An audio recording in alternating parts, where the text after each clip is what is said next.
Hello friends, it's James here from the Sawyer Family Reviews channel and ActionFeatures.net, coming at you with another Marvel Select review. Today we're taking a look at that bounding ball of blue fur, Beast. Let's check him out.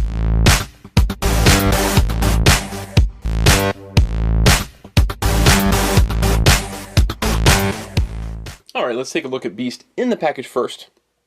Beast comes in the Select style packaging, which Diamond Select / Marvel Select uses across all their lines. It features a large bubble area with a cardboard piece along the side, I guess giving a little extra protection to the bubble for larger figures. Now this may seem big for smaller characters, but they made it like this so that all the packaging would match, and they would be able to do larger characters like the Watcher, Mephisto, Thanos, Juggernaut, and still keep the packaging the same, so that way it's consistent across the entire line. They also keep this consistency amongst different licenses. So this style of packaging will be seen on Gotham figures, it's on Clerks figures, Ghostbusters, the Marvel line, everything. Which I think is really, really neat. I love the consistency in a line, and the fact that they carry it across multiple licenses to me is way cool. Alright, so the Beast himself, he takes up a lot of the bubble in there, but there is still some space where you can see the Danger Room pieces behind him. He's got an X logo down below. We've got Marvel's Beast written along the side here. And I'm assuming there's some kind of copyright thing that's keeping them from just calling him just Beast. The side panel features a comic book image of Beast. These side panels are great if you have these displayed on a shelf, if you want to do storage or something, so you can just easily look and see, oh, there's Beast. Let's put him off your shelf. The other side has nothing, obviously. The back of the package features a large image of Beast, Colossus and Wolverine as other figures from the X-Men subline from Marvel Select, and then a brief write-up about Beast, which I will now read to you. Hank McCoy was one of the founding members of the X-Men, a team of young mutants organized by Professor Charles Xavier. With his enhanced agility and superhuman strength, he was invaluable in the team's battle against evil mutants like Magneto. Hank eventually left the X-Men, and shortly afterward the consumption of a mutagenic hormone caused him to sprout gray, later blue, fur all over his body. Now more Beast than ever, he was recruited into the Avengers and later joined the Defenders.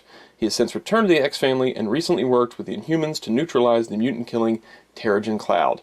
This 7-inch scale action figure of Beast features 16 points of articulation and includes a Danger Room display base.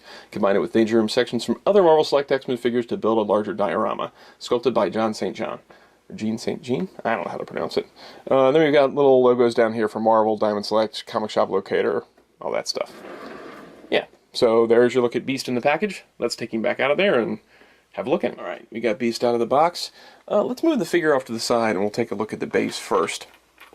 Many of the X-Men releases from Marvel Select include these Danger Room bases, which are just a chunk of the Danger Room. They come in more than three parts in Beast's case, but usually 3 parts where you get the bottom panel, side panel, side panel. These are assembled by just plugging in this side panel, then hooking this one into these little hinges here, swinging it back, and then plugging in this side of the panel. Beast is a little bit different than the other ones, and it includes these 2 pole or bar pieces that plug in, I guess to show off his acrobatics. And there's one other difference too. Let me bring over Storm's base. The Storm base and the Cyclops base both have this same panel, and Beast's panel is all different than theirs. So these 2 panels are the same, except for Storm's has these holes to plug in these arms, but Beast has this new panel back here with this grating, the place to put the 2 bars, a totally different design. So it is cool to have a slightly different panel inside there. The one thing about these bases is they're all angled for this corner. So as you can see, they're like this. If you put them both together, then you get a little tiny chunk of the Danger Room to fit 2 figures into. Let's put these 2 guys like this, and we'll bring Beast over. So you can get Beast on one side, and then say, even though Colossus doesn't come with this kind of chunk, you can get a couple of figures going inside there, and then it gets kind of tight. But since they're all these corners, the most you can do, if you fully assemble it, is that. Something you can do is if you get another figure, you can leave one of the panels off. And even though it looks a little strange with those hinge pieces along the side, you can kind of fudge it a bit, so that way you can get a wider Danger Room out of it. It's a really cool base. It's maybe not as intricate as some of the other Marvel Select bases, but I do like the modular design to it, so you can keep expanding your Danger Room, and I like that it's a theme across all the X-Men figures. The other advantage too as opposed to like Ghostbusters, where you have a set design where it's like you have to get every figure to build it. You can pick and choose which X-Men you want and have as wide a danger room piece taking off those one panels as you want. You can skip pieces. It's not an overall thing that you have to build and feel like you have to buy every single figure. Alright, that's enough about the base. So Beast himself also includes 2 extra hands. Sorry, I'm hitting my lights. There's the open hands that he has on him, and then a pair of gripping hands. And these easily switch out. You just kind of yank on the hand and then plug the other hand in. If you feel like it's a little tight, that you can't get it off, dip them in some warm water first, and then pull them off, and then plug these guys on. The hands are nicely detailed too. They have this nice light blue finish on the nails. I don't know if you'll be able to pick it up in the video, both on the hands and the feet, to give it a different look than the rest of the hand. Alright, as far as height goes, Beast stands right at about 8¼ inches with those little hair, his Wolverine-esque hair. So he's a pretty tall figure even for Select. Let's bring some other figures in and we'll talk about his height a little bit since we're at that point. Now Colossus here is one of the larger X-Men Select figures. Some people say he's maybe just a bit too large, Colossus is, but I think they're more thinking of him as too large for Marvel Legends, which people should not judge Marvel Select by Marvel Legends scale because they're not the same scale. That frustrates me a bit when people say, oh, he's way too big, and it's not really too big for Select. Here's Cyclops on the other side. So there's a look at all 3 of them together, so you can get a kind of a look at the height difference between all the X-Men. Beast here may be actually a little bit big for even Marvel Select. Beast clocks in at 5'11" according to most Marvel wikis, and so as you can see here, he's a lot taller than Cyclops, and almost as tall as the Colossus figure, which is, Colossus is supposed to be, I think, 7.5 feet tall. The thing about Beast, though, is that he's usually crouched down. So if you get him into a crouching position, like kind of doing his bestial type look, he starts to look a lot more in scale with the other figures. See, I think that's starting to look better already. And I never really think of Beast as being 5'11" either. I think he's kind of a bigger character. He's usually drawn a bit taller. So for me, even though he's a bit on the tall side for Marvel Select, I still think he looks really good with other Marvel Select figures.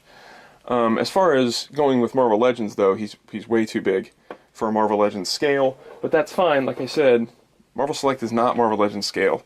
So every once in a while there's a happy instance where you can plug a Marvel Select in with Marvel Legends, but to judge him by those standards is kind of a little unfair. So here he is next to Marvel Legends Beast, so you can see the height difference between the 2 of them. A lot of people still plug this figure in, and we've just got another Beast that was just announced, so it's not like Marvel Legends is hurting for Beast figures. This is made for Marvel Select. Alright, as far as articulation goes, he's got a rocker ankle. That's more like a swivel ankle, so it's kind of swiveling on a plane, and then it also hinges up and down. He's got a double knee joint. He's got a swivel at the top of the thigh. He's got those DCUC style hips. Make sure we're getting in the camera. There we go. That hinge out and then swivel up and down. He's got a swivel at the waist. He's got a ball jointed torso. He's got a swivel at the shoulder, and then it hinges out. That's a little restricted by the sculpt. He's got a really nice furry sculpt, so some of the articulation is a little hindered right here, where they're kind of rubbing up against each other. He's got a swivel at the top of the bicep, a single elbow joint, then he's got the swivel where the hands plug in, and then they hinge in and out, and then a true ball jointed neck that gets a pretty good amount of movement. Even with that fur sculpt, it's got a pretty good amount of movement. As far as paint detailing goes, he's a very nicely painted figure in my opinion. He's got this nice black wash on the blue, so he's molded in blue, but he's got this nice black wash with like a lighter blue wash. It's a really nice intricate paint job. I especially like the way it looks on the torso where there's a black highlighting in between the musculature. It just really gives it a nice definition. This torso joint is also really well hidden. You almost can't see that it has a ball joint the way it's put inside there. So as far as sculpt and paint goes, I really, really like this guy. I think the only drawback I see is that he's got this open mouth and looks constantly angry. But to me, this feels more like a 70s Beast.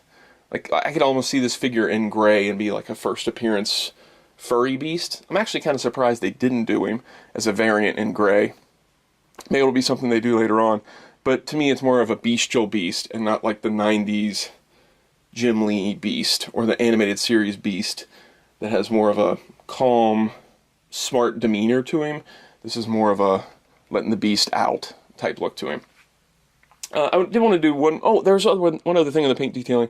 He's got this little like light blue detailing here. It's sculpted and it's also painted, and it almost gives like a shading of a comic book on the black on the trunk area. So he's got blue along the sides and then black, and then this little blue highlighting in the front that I really like for some reason. Like, it stands out to me as giving it more of a comic book look. You see a lot of these figures now that are painted as like sketches, like where it'll be a black and white figure with the gray highlighting to make it look like a sketch.